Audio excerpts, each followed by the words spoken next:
আসসালামু আলাইকুম রহমতুল্লাহি ওয়া বারাকাতুহু। আলহামদুলিল্লাহি রাব্বিল আলামিন ওয়াসসালাতু ওয়াসসালামু আলা রাসূলিহিল কারীম ওয়া খাতামান নাবিয়্যিন ওয়া আলা আলিহি ওয়া সাহবিহি আজমাইন। সুপ্রিয় দর্শক, পৃথিবীর যে প্রান্ত থেকে আপনারা এই মুহূর্তে এটিএন বাংলার টিভি স্ক্রিনের সামনে আছেন, সকলকে স্বাগত জানাচ্ছি।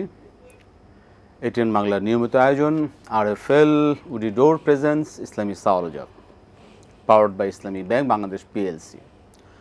সরাসরি আয়োজন, যেমন ঘনিষ্ঠ যে কোনো বিষয় জানতে আপনারা এই আয়োজনে ফোন করতে পারবেন, প্রশ্ন করতে পারবেন। আমরা আপনাদের প্রশ্নের জবাব শুনবো ইনশাআল্লাহ, কোরআন সুন্নাহ আলোকে সহিহ সুন্নাহর ভিত্তিতে। প্রিয় দর্শক, আমি আছি আপনাদের সাথে AK ফিরোজ।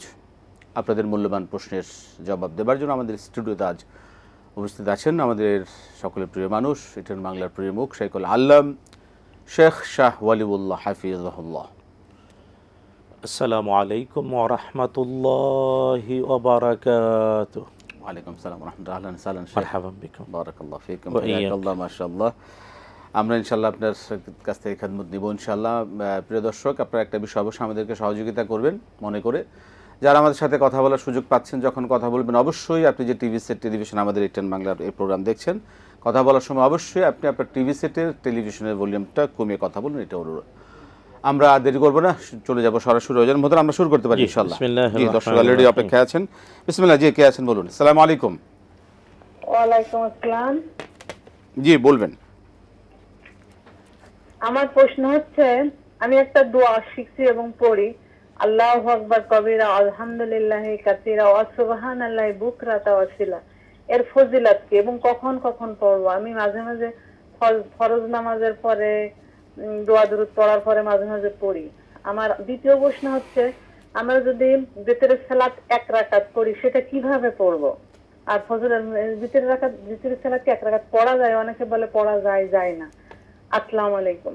ওয়ালাইকুম আসসালাম ওয়া রাহমাতুল্লাহ। ধন্যবাদ প্রিয় দর্শক আপনাকে। মোহতারাম, আমরা শুরু করতে পারি। তার আগে আমাদের দর্শকদের একটু জানিয়ে রাখি, প্রিয় দর্শক, আপনারা অবশ্যই এই প্রোগ্রামটি আমাদের এটিএন বাংলা যে ফেসবুক পেজ রয়েছে সেখানে আপনারা দেখতে পাবেন সরাসরি এটিএন বাংলার সাথে সাথে। এর পাশাপাশি আপনারা এই প্রোগ্রামটি আপনারা ইউটিউব, এটিএন বাংলা ইসলামিক যে ইউটিউব রয়েছে সেখানেও আপনারা এই প্রোগ্রামটি দেখতে পাবেন। মোহতারাম, আমরা ইনশাআল্লাহ আজকের আয়োজন শুরু করতে পারি। মেহরবানি। আলহামদুলিল্লাহ ওয়াসসালাতু ওয়াসসালামু আলা রাসূলিল্লাহি ওয়া বা'দা কুল ওয়া বিল্লাহি তাওফিক।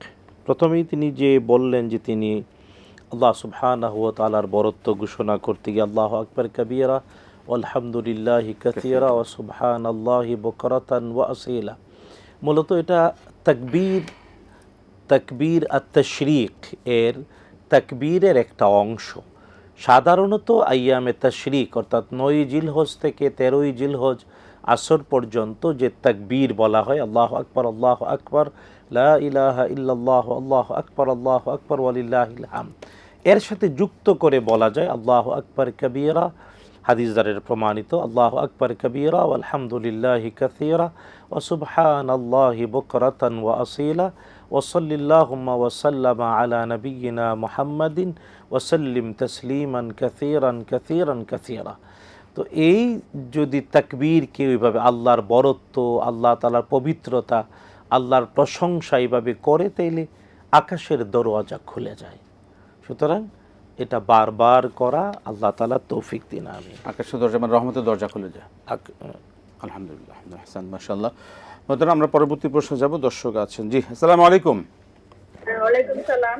জি, বলুন, কি প্রশ্ন আপনার, কি জানতে চাচ্ছেন? উঠলে যে ইশরাকের নামাজ পড়ে, ওইটা কয় রাকাত? 2 রাকাত নাকি 4 রাকাত? ইশরাকের নামাজ কয় রাকাত, তাই তো? জি জি।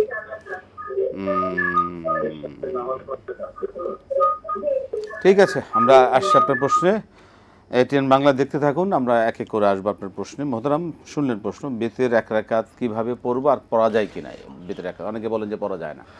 না, এটা যারা বলেন ভিতির এক রাকাত পড়া যায় না, তারা ওই হাদিসটা জানেন না। মুহাম্মদুর রাসূলুল্লাহ সাল্লাল্লাহু তাআলা আলাইহি ওয়াসাল্লাম তিনি বরং আদেশ করেছেন, যে ব্যক্তি তাহাজ্জুদ পড়ে পড়ে ফজরের ওয়াক্ত হয়ে যাচ্ছে, সে যেন এক রাকাত ভিতির পড়ে নেয়। শুধু তাই না, ওই হাদিসটাও হয়তো তারা জানেন না, বুখারী মুসলিমের বিখ্যাত হাদিস, যে মুআবিয়া ইবনে আবি সুফিয়ান রাদিয়াল্লাহু তাআলা তিনি যখন মুসলিম জাহানের খলিফা ছিলেন, মক্কায় আসলেন, তিনি 1 রাকাত বিতির পড়লেন। কেউ কেউ প্রশ্ন করলো আব্দুল্লাহ ইবনে আব্বাস রাদিয়াল্লাহু তাআলা আনহুকে, যে তিনি 1 রাকাত বিতির পড়ছেন। তিনি বললেন উনি হলেন ফকিহ, আর উনি নবীজি সাল্লাল্লাহু আলাইহি ওয়াসাল্লামকে দেখেছেন। তাই 1 রাকাত বিতির সালাত এটা প্রমাণিত। যদি কেউ পড়ে অবশ্যই পড়তে পারে, তবে বিশেষ করে যিনি তাহাজ্জুদ পড়ে পড়ে ফজরের ওয়াক্তের কাছাকাছি পৌঁছে গিয়েছেন, তিনি অবশ্যই 1 রাকাত পড়বেন। 1 রাকাতের পদ্ধতিটা হলো আল্লাহু আকবার বলে তাকবীর বেদে সূরাতুল ফাতিহা, তারপরে অন্য একটি সূরা মিলাবে, তারপরে রুকুতে যাওয়ার আগেও দাঁড়িয়ে দোয়ায়ে কুনুত পড়তে পারে, অথবা রুকু থেকে সামি আল্লাহু লিমান হামিদা রব্বানা লাকাল হামদ বলে তারপরে হাত তুলে দোয়ায়ে কুনুত পড়বে। কুনুত শেষ করে আল্লাহু আকবার বলে সেজদায় গিয়ে 2 সেজদা দিয়ে উঠে আত্তাহিয়াতু দুরূদ শরীফ দোয়া মাসুরা পড়ে সালাম ফিরাবে। আল্লাহু আ'লাম বিসসাওয়াব। জি দর্শক বলুন, কে আছেন? আসসালামু আলাইকুম। ওয়ালাইকুম আসসালাম ওয়া রাহমাতুল্লাহি ওয়া বারাকাতুহু। জি বলবেন। আমি বাজার থেকে মাহবুজা বেগম বলছি। জি জি জি বলুন। ননদের ছেলে মামার বাসায় বেড়াতে এলে মামি কি ননদের ছেলেকে হিসাব করে দেখাতে পারবে কিনা, বা কিভাবে সমাজ বা আপ্যায়ন করবে? ননদের ছেলেকে, হ্যাঁ, আচ্ছা, মামার বাসায় বেড়াতে আসলে হিসাব করে দেখাইতে পারবে কিনা, বা কিভাবে সমাজ বা আপ্যায়ন করবে? সেই ক্ষেত্রে মামি কিভাবে কি করবেন? জি কিভাবে আপ্যায়ন করবে। আর তাহলে টিভিতে যে আমরা আপনাদের দেখি, এটা কি আমাদের গুনাহ হবে? আচ্ছা ঠিক আছে, জি ধন্যবাদ। জি জি জি আচ্ছা, টিভিতে আমাদের দেখলে গুনাহ হবে কিনা, জি এটাও জানা দরকার আসলে, টিভিতে আমাদের দেখলে গুনাহ। জি মোহতারাম, আমরা শুরু করতে পারি। ইশরাক নামাজটা কখন পড়বেন, কত রাকাত? ইশরাক হলো পূবের দিগন্তে, অর্থাৎ ব্যক্তি যেখানে, যেমন বাংলাদেশে আমাদের সূর্য যখন উদয় হয়, সূর্য উদয় হওয়া থেকে দিগন্ত রেখা থেকে এই 1 বিগত অর্থাৎ আধ হাত, হাদিসের পরিভাষায় রমহুন মানে হলো বায়োনেট, অর্থাৎ আমাদের সিপাহীদের, আমাদের বিজিপি অথবা আমাদের সেনাবাহিনী, আমাদের আর্ম ফোর্সেস বা আমাদের এলিট ফোর্স, তাদের হাতে যে অস্ত্র থাকে এবং অস্ত্রের মাথায় একটা ওই ছুরি থাকে, এটাকে বায়োনেট। রাসূলুল্লাহ সাল্লাল্লাহু আলাইহি ওয়াসাল্লাম বলেছেন, ওই সূর্য যখন পূর্ব দিগন্ত রেখা থেকে বায়োনেট পরিমাণ উপরে উঠবে, তখন হয় ইশরাকের ওয়াক্ত। এটা প্রায় 15 মিনিট, সূর্য উদয় হওয়ার প্রায় 15 মিনিট পরে ওয়াক্ত হয় ইশরাকের, এবং ওই নামাজটা 2 রাকাত করে সর্বোচ্চ 12 রাকাত পড়া যায়। তাই কেউ 2 রাকাত পড়লো সর্বনিম্ন, সর্বোচ্চ 12 রাকাত। কেউ যদি 4 রাকাত, 6 রাকাত, 8 রাকাত পড়ে কোনো সমস্যা নেই। এর ফজিলত হলো রাসূলুল্লাহ সাল্লাল্লাহু আলাইহি ওয়াসাল্লাম ইরশাদ করেছেন, এটি কবুল হজ এবং কবুল উমরার সওয়াব হয়। আল্লাহ কবুল করুন আমাদের। ননদের ছেলেকে যদি আপ্যায়ন করতে গেলে কিভাবে পর্দার সাথে করতে হবে, মানে সেই পর্দা কতটুকু? না, ব্যাপারটা হলো যে তাকে ধন্যবাদ, তিনি মা বোনদের এই বিশেষ করে আমাদের আত্মীয়তার সম্পর্ক রক্ষার মধ্যেও পর্দার বিধান স্পষ্ট করার জন্য প্রশ্ন করেছেন, এই জন্য তাকে ধন্যবাদ। মূলত ননদের ছেলে মামা মামির বাসায়, উনি ব্যাখ্যা করে সুন্দর করে বলেছেন। তো মামি তার ভাগ্নার জন্যে কেবল ক্ষণস্থায়ী মাহরাম, কারণ যদি মামা কোনো কারণে তালাক দেয় অথবা মামা মারা যায় ইদ্যতের পরে, ভাগ্না মামিকে বিয়ে করতে পারে, কিন্তু যতক্ষণ মামা বেঁচে আছেন, মামার স্ত্রী হিসাবে আছে, ততক্ষণ মাহরাম। কিন্তু মামা মারা গেলে অথবা মামা তালাক দিয়ে দিলে ইদ্যতের পরে মামিকে ভাগ্না বিয়ে, এই জন্যে যেহেতু এটা হলো মানে চিরন্তন মাহরাম না, এই জন্য এই ক্ষেত্রে অবশ্যই পর্দাটা মেনটেন করা উচিত। এবং হ্যাঁ, এই ক্ষেত্রে মুখমণ্ডল দেখাতে পারে, কবজির পরে হাত দেখাতে পারে, কিন্তু মাথা ঢেকে, মানে চুল, মাথা, শরীর ঢেকে। এবং এই ক্ষেত্রে আল্লাহ তাআলা যে স্পষ্ট করে বলেছেন, নারীগণ, আমাদের মা, মেয়ে, বোনেরা, তারা মাথার কাপড়টা শরীরের উপরে, মাথার মোটা চাদরটা, কোরআনের ভাষায় ওয়ালিয়ুদরিবনা বিখুমুরিহিন্না, খুমুর মানে মোটা চাদর, পাতলা না, মাথার উপরে দেওয়া মোটা চাদরটা শরীরের উপরে এমনভাবে ছেড়ে দেবে যাতে শরীরের সামনের দিকের অথবা পিছনের কোনো অঙ্গের কোনো আকৃতি কাঠামো উপর দিয়ে প্রকাশ না পায়। আল্লাহ তাআলা বুঝার তৌফিক দিন। আমিন। আমিন। জি, আমরা প্রশ্ন নিচ্ছি, দর্শক বলবেন। আসসালামু আলাইকুম। ওয়ালাইকুম সালাম। জি, বলবেন কি? ভালো আছেন? আলহামদুলিল্লাহ। জি, আলহামদুলিল্লাহ। বলুন কি প্রশ্ন আপনার? আমার দুটি প্রশ্ন আছে। আমার প্রথম প্রশ্ন হলো যে এখানে মানে আমার সম্পদ কি আমি মানে মানে যারা শরীয়ত মানে যারই হবে না ওয়ারিস হবে না তাদেরকে কি আমি জীবিত অবস্থায় সব সম্পদ কি দান করে যেতে পারি? এক্ষেত্রে কি দান করলে কি আমার যে ছেলে মেয়ে আছে তার কি কোনো হক নষ্ট হবে না? জীবিত অবস্থায় আমি সবকিছু দান করতে পারি কিনা, সব সম্পদ?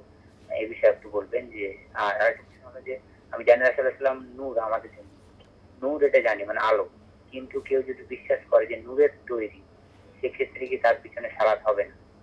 এটা অনেকে বলছে। নূরের তৈরি? কি নূরের তৈরি? নূরের তৈরি কে? যে নবী সাল্লাল্লাহু আলাইহি সাল্লামের কথা বলছেন আপনি? জি, যদি ওই নূরের তৈরি যদি মনে করে যে রাসূলুল্লাহ নূরের তৈরি, যেমন ফেরেশতারা নূরের তৈরি, রাসূলুল্লাহ ওই যে নূরের তৈরি মনে করে, তাহলে তার পিছনে সালাত আদায় করা যাবে না, সে কুফরি করবে আর কি। সালাত আদায় করা পেছনে। ঠিক আছে, ধন্যবাদ। আমরা আসছি আপনার জবাবে। এর আগে আরও প্রশ্ন রয়েছে মোহতারাম। দর্শক সকল কিছু জানার তাদের অধিকার রয়েছে। এই যে টেলিভিশনে আমাদের স্ক্রিনে দেখছেন, এতে কি তাদের কোনো গুনাহ হবে কিনা? দেখুন, মানে গুনাহ হওয়ার ব্যাপারটা কেবলই কুমন্ত্রণার সাথে জড়িত।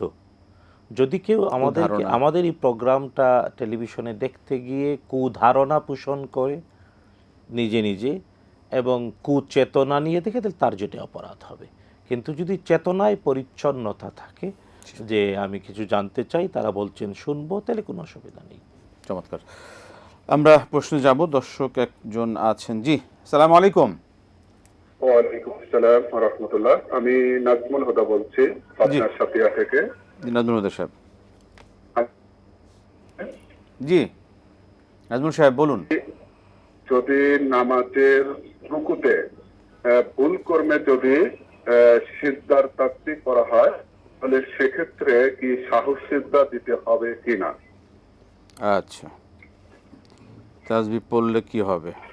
ঠিক আছে, ঠিক আছে। দর্শক, আমরা নাজমুল সাহেব আমরা আসছি আপনার প্রশ্ন যাবে। এর আগে আরও প্রশ্ন রয়েছে, সবই শুনবেন ইনশাল্লাহ। আমরা একটা বিরতিতে যেতে হচ্ছে আমাদের। প্রিয় দর্শক, আপনারা দেখছেন RFL woody door presence Islami সাওয়ালজা powered by Islami bank Bangladesh PLC।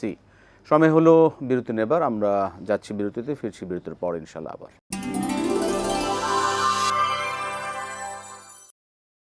আসসালামু আলাইকুম রহমতুল্লাহি ওয়া বারাকাতুহু। প্রিয় দর্শক, ফিরে এলাম বিরতির পর। RFL woody door presence Islami সাওয়ালজা powered by Islami bank Bangladesh PLC সরাসরি আয়োজনে আছি আমরা। জীবন ঘনিষ্ঠ যে কোনো বিষয়ে জানবেন ইনশাআল্লাহ আমরা কোরআন সুন্নাহ আলোকে সহিহ সুন্নাহর ভিত্তিতে। অলরেডি প্রশ্ন আছে, আমি সেটা এক এক করে শুনতে থাকি। মোহতারাম, জীবিত অবস্থায় সব সম্পদ যদি আমি কাউকে দান করে দিতে পারবো কি না? না, অবশ্যই না। জীবিত অবস্থায় সম্পূর্ণ সম্পদ দান করার অধিকার নাই ইসলাম, কারণ সম্পদের মালিক আল্লাহ তাআলা, আমরা কেবল ট্রাস্টি। আর ব্যক্তির তার উত্তরাধিকারীরা সম্পদের মালিক হবে। রাসূলুল্লাহ সাল্লাল্লাহু তাআলা আলাইহি ওয়াসাল্লামকে তার একজন সাহাবী, তিনি চাইলেন, ইয়া রাসূলুল্লাহ, আমি আমার টোটাল সম্পদ দান করব। বলেন অবশ্যই না, নিষেধ করলেন। দ্বিতীয়বার বলেন, আমি আমার সম্পত্তির অর্ধেক দান করতে চাই। বলেন অবশ্যই না। তারপরে সাহাবী বলেন, ইয়া রাসূলুল্লাহ সাল্লাল্লাহু আলাইহি ওয়াসাল্লাম, তাহলে আমি আমার সম্পত্তির 3/1 1/3 দান করতে চাই। নবী বললেন, এটাও বেশি, এটাও বেশি, এটাও বেশি। তারপরে বললেন, তুমি তোমার উত্তরাধিকারীদেরকে দরিদ্র রেখে যাওয়ার চেয়ে ধনী রেখে যাওয়াটা উত্তম। এবং নবীজি বললেন, দারিদ্রতা মানুষকে কুফরিতে নিয়ে যায়। এই জন্যে ব্যক্তি তার অর্জিত সম্পদের সবটা দান করতে পারে না, সর্বোচ্চ 3/1। আর অবশ্যই উত্তরাধিকারীদের জন্যে রাখা উচিত। উত্তরাধিকারীরা দরিদ্র হওয়ার চেয়ে ধনী রেখে যাওয়া ভালো বলেছেন রাসূলুল্লাহ সাল্লাল্লাহু আলাইহি ওয়াসাল্লাম, কারণ দারিদ্রতা মানুষকে কুফরিতে নিয়ে যায়। নাউযুবিল্লাহি মিন যালিক। এই সম্পদ দান সম্পর্কে বা সম্পদের উপহার সম্পর্কে আরেকটি প্রশ্ন আমাদের এক ভাই জানতে চাইলেন। তিনি বললেন যে তার 2 সন্তান, মেয়ে সন্তান রয়েছেন তাদের জন্য কি তার জীবিত অবস্থায়, তিনি বাবা মার একমাত্র সন্তান, এখন এই অবস্থায় তিনি কি তার দুই মেয়ের জন্য উপহার স্বরূপ কিছু তাদের কি দিতে পারেন কিনা, তার সম্পদ থেকে তার জীবিত অবস্থায় দিয়ে যেতে পারেন কিনা? একটা জিনিস কি মানে সবার জানা উচিত, বিখ্যাত সেই হাদিস ইন্নামাল আমালু বিন্নিয়াত, প্রত্যেকটা কাজের পরিণাম ভালো অথবা মন্দ, সওয়াব অথবা তিরস্কার নির্ভর করে নিয়তের উপরে। এই জন্যে তিনি যদি তার সম্পত্তি থেকে তার ভাই বেড়াদার, উত্তরাধিকার, দূর সম্পর্কের আত্মীয় যারা পাবে তাদেরকে মাহরুম করার নিয়তে মেয়েদেরকে মানে ঘুরাইয়া সম্পদ দেওয়ার জন্য বিক্রি করেন, তাহলে এটা আল্লাহ দেখবে। এই জন্য আমরা বিনীতভাবে বলবো, সকল কাজের পুরস্কার তিরস্কার নিয়তের উপর নির্ভর করবে। তবে ওই নিয়ত না করে স্বাভাবিকভাবে, কারণ দুই মেয়ে মানেই টোটাল সম্পত্তির অর্ধেকটা পেয়ে যাবে, এক মেয়ে পাবে অর্ধেক, আর দুই মেয়ে 3 ভাগের 2 ভাগ, 3 ভাগের 2 ভাগ সমান ভাগ করে পাবে। 1 ভাগ পাবে মানে তার মানে মানে আত্মীয় স্বজন যারা পাওয়ার, আল্লাহ যাদেরকে উত্তরাধিকার দিয়েছেন সাকসেশন অনুযায়ী সাকসেসর যারা হবে।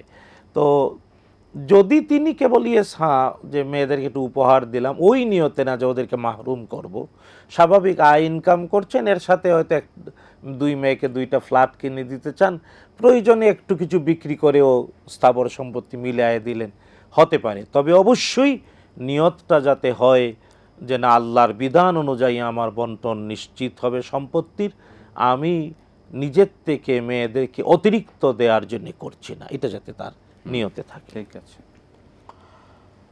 নবী সাল্লাল্লাহু আলাইহি ওয়াসাল্লাম নূরের তৈরি যারা বলেন, এই ব্যক্তিদের পেছনে কি নামাজ পড়া ঠিক হবে কিনা, আমরা প্রশ্ন জবাবটা শুনবো। মোহতারাম একটু অনুমতি চাচ্ছি, একটা প্রশ্ন নিব। আসসালামু আলাইকুম। ওয়ালাইকুম আসসালাম ওয়া রাহমাতুল্লাহি ওয়া বারাকাতুহু। হুজুর, আমি সুনামগঞ্জ জম্বা থেকে ইনুস বলছিলাম। ইনু সাহেব বলুন। আমার 3টে প্রশ্ন। প্রথম প্রশ্নটা হলো যে হুজুর, মৃত্যুর সময় শয়তানের ধোঁকা থেকে বাঁচার উপায় কি? জি। আর 2 নম্বর প্রশ্ন হলো, কখন মানুষের ঈমান ও আমল আর কোনো উপকারে আসবে না? 3 নম্বর প্রশ্ন হলো যে আল্লাহ রাব্বুল আলামিন পৃথিবীকে এই কিয়ামত তখনই সংঘটিত করবেন যখন একজন ব্যক্তিও আল্লাহ রাব্বুল নাম লওয়ার মতো পৃথিবীতে থাকবে না। কথাটা কি হাদিস দ্বারা সাব্যস্ত? ঠিক আছে, আমরা আসছি আপনার প্রশ্ন জবাবের আগে। আরো অনেক প্রশ্ন রয়েছে। জি মোহতারাম, রুকুতে গিয়ে যদি সেজদার তাসবিহ পড়ে ফেলেন, সেই ক্ষেত্রে কি সাহু সেজদা দিতে হবে?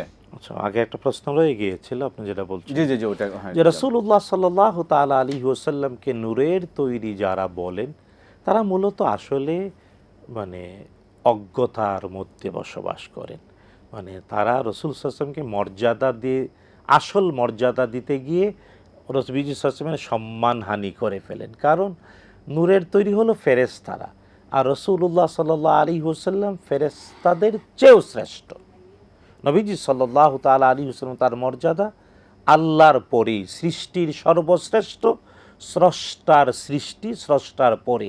ফেরেশতারা নবীজি সাল্লাল্লাহু আলাইহি ওয়াসাল্লামের অনেক পিছনে, ফেরেশতারা নবীজি সাল্লাল্লাহু আলাইহি ওয়াসাল্লামকে সম্মান করেন। এখন আপনি নূরের তৈরি বানিয়ে রাসূল সাল্লাল্লাহু আলাইহি ওয়াসাল্লামকে সম্মান দেখাতে চান না, অসম্মান করলেন।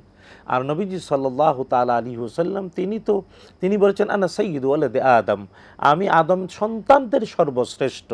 নবীজি সাল্লাল্লাহু আলাইহি ওয়াসাল্লাম এই মানে তার পূর্বপুরুষের মেরুদণ্ড বেয়ে আব্দুল্লাহ তার ঔরস থেকে আমিনার গর্ভে জন্ম নিয়েছেন। এই যে ধারাবাহিকতা রাসূলুল্লাহ, তিনি মানে এই জন্যে এই ব্যাপারগুলো হলো অতি বাড়াবাড়ি বা মূর্খতা। কিন্তু হ্যাঁ, যদি কেউ এই ব্যাপারগুলো নিয়ে বাড়াবাড়ি করে শিরকের পর্যায়ে পৌঁছায়, তাইলে জেনে শুনে তার পিছনে ইক্তেদা করা যাবে না। একটা প্রশ্ন কি নিতে পারি কিনা আমরা আচ্ছা, বিরতি থেকে এসে ইনশাল্লাহ আমরা শুনবো। প্রিয় দর্শক, আবারও সময় হলো বিরতি নেবার। আমরা যাচ্ছি বিরতিতে, ফিরছি বিরতির পর আবার ইনশাআল্লাহ।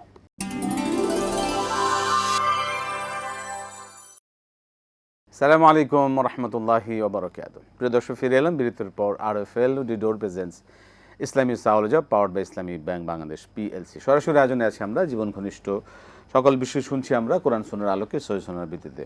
আপনারা প্রশ্ন করতে থাকুন ইনশাআল্লাহ। এর আগে যে প্রশ্নগুলো আমরা পেলাম মোহতারাম, ধোঁকা থেকে, মৃত্যুর ধোঁকা থেকে বাঁচার, না, এর আগে একটা প্রশ্ন রয়ে গেছে, রুকুতে সাথিয়া নাজর, জি। রুকুতে গিয়ে সেজদা তাসবিহ পড়লে কি হবে কিনা? রুকুতে গিয়ে ভুলে যদি কেউ সেজদার তাসবিহ পড়ে ফেলে তাহলে এতে কিছুই করতে হবে না, সাজদায় সাহু দেয়া লাগবে না। বরং এমন ভুল হলে কোনো সমস্যা নেই, কারণ রুকু এবং সেজদায় তাসবিহ যা পড়তে হয়, এমনকি অনেক দোয়াও রাসূলুল্লাহ সাল্লাল্লাহু আলাইহি ওয়াসাল্লাম পড়েছেন। রুকুতে যা পড়লেন সেজদাতেও তা পড়তে পারবেন, সেজদায় যা পড়লেন রুকুতেও তা পড়তে পারবেন। আর ভুলে পড়লে অবশ্যই সাজদায় সাহু দিতে হবে না, হবে না, হবে না। ঠিক আছে। জি। মৃত্যু ধোঁকা থেকে বাঁচার, হ্যাঁ, মৃত্যুর সময় শয়তানের ধোঁকা থেকে বাঁচার জন্যে আল্লাহ সুবহানাহু ওয়া তাআলার কাছে অগ্রিম পানাহ চাইতে হবে।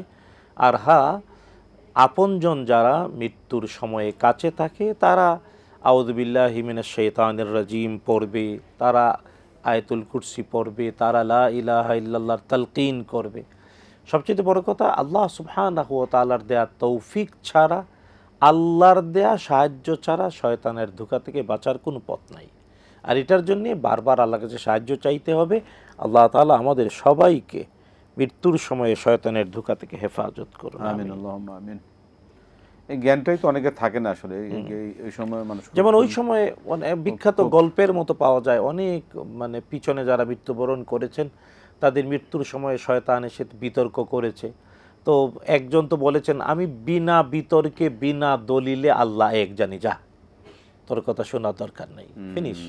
এই জন্য ইমানের উপরে অটল থাকা, ইস্তেকামাত থাকা আর কি। এবং আল্লাহ তাআলা বলছেন কোরআনে কারীমে, ইন্নাল্লাযীনা ক্বালু রাব্বুনাল্লাহু সুম্মা ইসতাকামু, ইস্তেকামাত, তাই বেঁচে থাকা অবস্থায় সত্যের উপরে অটল থাকার অভ্যাস যার আছে, মৃত্যুর মুহূর্তেও রহমতের ফেরেশতা এসে তাকে শয়তান যাতে কাছে না আসতে পারে গার্ড দেন, এবং আল্লাহ তাকে ইস্তেকামাতের বিনিময়ে ওই মৃত্যুর সময়ও ইস্তেকামাত দান করেন। আল্লাহ আমাদের কবুল করুন। সেই ক্ষেত্রে যারা যিনি মানে অবস্থা যার খারাপ হয়ে যায়, আশেপাশে যারা থাকেন, প্রিয়জন, আত্মীয়স্বজন যারা, তাদের দায়িত্বটা অনেক বেশি থাকে। তারাও সময়টা অস্থির হয়ে যান, বিভিন্ন রকম শুনেন, আমি এখানে আমার একটা স্মৃতির কথা বলি। সেই ক্ষেত্রে আসলে কিভাবে বুঝতে পারবেন বা কিভাবে? ব্যাপারটা হলো, যখন সাকরাত শুরু হয়, সাকরাত, আল্লাহ বলছেন কোরআনে কারীমে, ওয়াজাআত সাকারাতুল মাউতি বিল হক, মানে মৃত্যু যন্ত্রণা। মৃত্যু যন্ত্রণা। তো মৃত্যু যন্ত্রণা শুরু হয় পায়ের পাতা থেকে। এবং আমাদের সমাজে যারা বিজ্ঞ এবং ডাক্তার বা বয়স্ক বিজ্ঞ মানুষ, তারা বুঝে পায়ের পাতায় হাত দিলেই বুঝতে পারে লোকটা আর বাঁচবে না, তার মৃত্যুর চূড়ান্ত প্রক্রিয়া শুরু হয়ে গিয়েছে। যখন কারো সাকরাত শুরু হয় তখন হাত পা ঠান্ডা হয়ে যায়, পা ঠান্ডা হয়ে যায়, পা ঠান্ডা হয়ে যায়, পায়ে রক্ত চলাচলের স্বাভাবিক উষ্ণতা আর থাকে না, এবং আরও বেশ কিছু লক্ষণ আছে। তো এটা ডাক্তাররা বুঝতে পারেন, অভিজ্ঞ মানুষেরা বুঝতে পারেন, এবং কোরআন এবং সুন্নাহর ওই সাকারাত বা সাকরাত বা চূড়ান্ত মৃত্যুর প্রক্রিয়া এটা যখন শুরু হয়ে যায়, তখন ব্যক্তিকে বারবার লা ইলাহা ইল্লাল্লাহ শোনানো, বলা যাবে না বলো, বরং বারবার তার কানের কাছে লা ইলাহা ইল্লাল্লাহ, লা ইলাহা ইল্লাল্লাহ, লা ইলাহা ইল্লাল্লাহ, অথবা কোরআন তেলাওয়াত, এগুলা করতে হবে। এবং আমাদের সোসাইটিতে দুর্ভাগ্য এখন এমন হয়েছে, যখন কারো এমন সাকরাত শুরু হয় তখন আমরা বরং তাকে হাসপাতালে ভর্তি করে, একটা পেরেশানি থাকে, হুলস্থুল হয়ে যেত একেবারে এগুলা করা উচিত না। যেমন আমার একটা স্মৃতি আপনাকে বলি, যে আমরা ইউনাইটেড স্টেটস অফ আমেরিকাকে অনেক দিক থেকে মন্দও দেখি, কিন্তু তাদের আভ্যন্তরীণ অনেক ব্যবস্থাপনা এত সুন্দর যে অ্যাস্টনিশড হতে হয়। নিউ ইয়র্ক সিটি গভর্নমেন্ট, সামাজিক আমি গিয়ে দেখেছি, যেমন এই যে যখন কারো বুঝতে পারে সাকরাত শুরু হয়েছে, অথবা কোনো নবজাতক যখন জন্ম নেয়, নিউ ইয়র্ক সিটি গভর্নমেন্ট তখন তাদের কাছে লিস্টেড নির্দিষ্ট ধর্মের শিক্ষাগত যোগ্যতা সম্পন্ন মানুষেরা তাদেরকে ফুড করে। মুসলিম হলে মুসলমান, তিনি আসেন, এসে নবজাতকের কানে আজান একামত দেন, সাকরাত হচ্ছে তাইলে তার পাশে কালিমার তালকিন করেন। এবং এটা 2017-তে আমি গিয়ে দেখেছিলাম, তখন তাদের সম্মানই ছিল ওই ব্যক্তি, তিনি তার ঘর থেকে বের হয়ে আবার কাজ শেষ করে ফিরে যাওয়া পর্যন্ত ঘন্টাওয়ারি হিসাব করে বিল জমা দেবেন। নিউ ইয়র্ক সিটি গভর্নমেন্ট বিল দেয় ঘন্টায় $60। এবং নিউ ইয়র্কে 4 প্রকার গাড়ি কখনো বন্ধ হয় না, কোনো সময় না, একটা হলো ফায়ার ব্রিগেড, একটা হলো পুলিশ, একটা হলো অ্যাম্বুলেন্স, আর একটা হলো ওই নির্দিষ্ট ধর্মীয় যোগ্যতা সম্পন্ন মানুষের তাদের একটা মেডেল থাকে, তারা যায়, তাদের গাড়িটা কোথাও আটকিবে না। তো এটা আমাদের বাংলাদেশে করতে পেরেছি। বাংলাদেশে কি আপনার আমার আত্মীয় স্বজন আপনজন যখন তার সাকরাত শুরু, আমরা কি কালিমার তানকিন করি, নাকি ওই যে শোনা যায় অনেক হাসপাতাল আজকালে তো মানে মানুষ না কসাই না ডাকাত কি বলবো, যে মানে অযথাই আইসিইউতে রেখে দেয়, অযথাই সিসিইউতে রেখে দেয় এবং দীর্ঘ বিল করার জন্য, এগুলো তো অভিযোগ, কখন মারা যায় জানেও না, কখন মারা যায় আত্মীয় স্বজন, মানে আইসিইউ তো না, মানে হলো তো একদম শেষ মুহূর্তে, সুতরাং তার শেষ সময়টা একদম আল্লাহ থেকে এক দূরে সরে যায়। এই জন্যে আমাদের উচিত ইসলামের মৌলিক শিক্ষায় ফিরে আসা। আল্লাহ তাআলা আমাদের তৌফিক দিন, আমিন। একটা বড় একটা ফিতনা আসলে আমাদের জন্য, আল্লাহ আমাদেরকে একটা সুন্দর ব্যবস্থা দান করুন। আমরা দর্শকের কাছে যাব। জি দর্শক বলেন। আসসালামু আলাইকুম। ওয়ালাইকুম সালাম, আমি মামুন রেজা বলছি নওগাঁ থেকে। আমার 3টি প্রশ্ন। 1 নম্বর হলো যে সকাল সন্ধ্যায় আমরা 10 বার দরুদ, সকালে 10 বার, সন্ধ্যায় 10 বার দরুদ এবং সুবহানাল্লাহি ওয়া বিহামদিহি এই তাসবিহ এবং লা ইলাহা ইল্লাল্লাহু ওয়াহদাহু লা শারীকা লাহু লাহুল মুলকু ওয়া লাহুল হামদু, এগুলো যেগুলো 10 বার করে দরুদ আর এই 100 বার করে সুবহানাল্লাহি ওয়া বিহামদিহি এবং 100 বার এই কালেমাটা পড়া হয়, এটা সহিহ হাদিস দ্বারা প্রমাণিত আছে কিনা বা পড়া যাবে কিনা, আমরা পড়তে পারবো কিনা। আর 2 নম্বর হলো যে কোন পরিবারে যদি স্বামী অসুস্থতার কারণে অর্থ উপার্জন না করতে পারে, স্ত্রী চাকরি করে, ভালো চাকরি করে এবং সংসার চালানোর জন্য পাশাপাশি পারিবারিক সঞ্চয়পত্রের সুদ গ্রহণ করে সংসারের কাজে লাগায়, কিন্তু স্বামী কোন রকমে সবসময় নসিহা করে যে না অবৈধ ইনকাম করা যাবে না, সেক্ষেত্রে না শুনে সে স্বামীর উপরে অপরাধ বর্তাবে কিনা বা গুনাহ হবে কিনা বা সে দায়ী থাকবে কিনা। ঠিক আর আছে। হলো 3 নম্বর হলো আজকে থাক মামুন সাহেব, আজকে আমাদের সময় একটু কম, ধন্যবাদ আপনাকে, আমরা আসছি পরে। মোহতারাম, কোন আমল আর উপকারে আসবে না?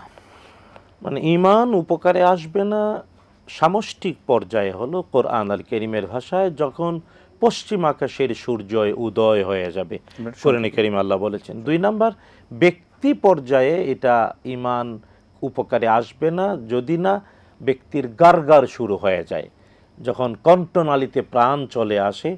এর আগে যদি কোনো ভালো কাজ না করে থাকে তাইলে কণ্ঠনালীতে প্রাণ চলে আসার পরে অন্তিম মুহূর্তে আর কোনো হাদিসের শব্দটাই গারগার, হাত্তা ইউগারগার, যখন কণ্ঠনালীতে প্রাণ চলে আসবে তখন আর কোনো উপকারে আসবে না। মহোদয়, আমার সময় খুব সংক্ষিপ্ত, সবগুলো সুন্দর যদি শুনতে পারতাম। কিয়ামত হবে না যতক্ষণ পর্যন্ত একজন কেউ কালিমা বলবে, আল্লাহ না, এটা হাদিস দ্বারা প্রমাণিত, কারণ আকাশের খুঁটি নাই, আকাশের খুঁটি হলো ইমানদার মানুষেরা। মহরমের রোজা 2টি রাখতে হয়, সেক্ষেত্রে যদি বৃহস্পতিবার শুক্রবার শনিবার রাখে সেক্ষেত্রে কি হবে? কোনো সমস্যা নেই। মহরমের রোজা 9, 10 অথবা 10, 11, এই ক্ষেত্রে বাংলাদেশে 26 তারিখ মুহররমের আশুরা পড়েছে, 26 তারিখ হলো জুমার দিন, তাই কেউ বৃহস্পতিবার রাখতে পারে, বৃহস্পতি জুমা অথবা জুমা আর শনিবার 2 দিন রাখতে পারবে। গান তবে ইচ্ছা করলে 3টাই যদি রাখে খুব ভালো। আমাদের বোনের যে সমস্যাগুলো, তাকে তার হাজবেন্ড বিভিন্নভাবে যে ইসলামিক প্রোগ্রামগুলি দেখতে দেয় না, তিনি এগুলো নিয়ে ব্যস্ত থাকেন, সেক্ষেত্রে কি করতে পারেন? না, ব্যাপার হলো যে আপনি ধীরে ধীরে তাকে পরিবর্তনের চেষ্টা করবেন, আল্লাহর কাছে দোয়া করবেন, রব্বানা হাবলানা মিন আজওয়াজিনা ওয়া যুররিয়াতিনা কুররাতা আয়ুনিন ওয়াজআলনা লিল মুত্তাকিনা ইমামা। সূরাতুল ফুরকানের 74 নম্বরেতে শেষাংশের দোয়াটা বেশি বেশি পড়বেন। আপনারই তো স্বামী, বাচ্চা কাচ্চা অবশ্যই আছে, সংসার করছেন, তো আপনি আলহামদুলিল্লাহ আল্লাহ হেদায়েত আপনাকে নসিব করেছে, তার হেদায়েতটা এখনও স্পষ্ট হয়ে ওঠেনি, খালি সপ্তাহে একবার মানে জুমার নামাজে যায়, তাকে ধীরে ধীরে আস্তে আস্তে চেষ্টা করবেন। আপনি হতাশ না হয়ে, পেরেশান না হয়ে, আপনি মন পরিবর্তন না করে আপনি তাকে ভালোবাসা দিয়ে পরিবর্তন করবেন, এটাই ইসলামের নির্দেশ। আল্লাহ তৌফিক দিন, আমিন। আর 2টি প্রশ্ন রয়ে গেল মোহতারাম, ইনশাআল্লাহ আমরা পরে শুনব। এক কথায় বলে ফেলি, সকাল সন্ধ্যার এই যে তাসবিহ তিনি বললেন 10 বার 10 বার 100 বার, এটা নিজের মতো করে নিয়েছেন, কিন্তু এই যে তাসবিহগুলো বলেন এগুলা বিশুদ্ধ, এগুলো করা যাবে। আর অসুস্থ স্বামী আয় করতে পারে না, স্ত্রী আয় করেন, ইয়েস, কিন্তু অবশ্যই সুদের, সঞ্চয়পত্রের সুদ দিয়ে সংসার চালানো উচিত না, উচিত না, উচিত না। আল্লাহ হেদায়েত। যদি কথা না শুনেন স্বামীকে অপরাধ, স্বামী বলেন কিন্তু স্ত্রী শোনেন না, সেটা তো অপরাধ না, হবে কিনা? স্বামীকে তো হালাল হারামের ব্যাপারে সতর্ক, অবশ্যই সাবধানে মেনটেন, উনি বলেন কিন্তু স্ত্রী শুনছে না, সেক্ষেত্রে কি স্বামী শোনার হবে? মতো করে ব্যবস্থা করতে হবে। চেষ্টা চালিয়ে যেতে হবে।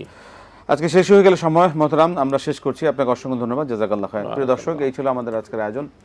আজকে শেষ করছি, বিদায় নিচ্ছি। আসসালামু আলাইকুম ওয়া রাহমাতুল্লাহ।